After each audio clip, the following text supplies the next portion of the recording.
Mob ভায়োলেন্সের তাণ্ডব লীলা বাংলাদেশটা বর্তমানে অতিষ্ঠ।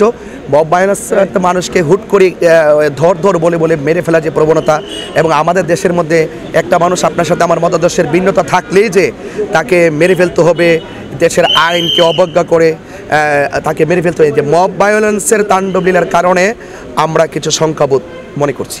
এদেশে একমাত্র শান্তিপ্রিয় দল আহলুস সুন্নাত ওয়াল জামাত। আহলুস সুন্নাত ওয়াল জামাতের অনুভূতিকে এবং আহলুস সুন্নাত ওয়াল জামাতের যে শান্তির বার্তাগুলো এদেশে পৌঁছে দেওয়ার জন্য কিন্তু রাজনৈতিক অঙ্গনে আমাদের পদার্পণ। সেখানে আপনারা জানেন যে আমাদের বৃহত্তর সুন্নি জোট হয়েছে, বাংলাদেশ ইসলামিক ফ্রন্ট বাংলাদেশ এবং সুপ্রিম পার্টি, এই তিনটি দল মিলে কিন্তু আমাদের একটি বৃহত্তর সুন্নি জোট হয়েছে, এবং আরও কিছু দল আছে তারাও একাত্মতা পোষণ করবেন বলে আমি আশা করি।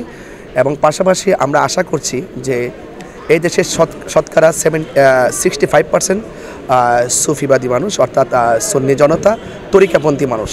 আমি মনে করি তরিকাপন্থীরা যেভাবে এই দেশকে ধারণ করে এবং তরিকাপন্থীরা যেভাবে দেশের ধর্মকে ধারণ করে, আমি মনে করি এই দেশের রাজনৈতিক অস্থিরতাকে যদি শিথিল করতে হয়, শান্তিপ্রিয় করতে হয়, তাহলে আহলুস সুন্নাত ওয়াল জামাতের যে মূল থিমটা আছে এই থিমটা রাজনৈতিকভাবে প্রয়োগ করা উচিত।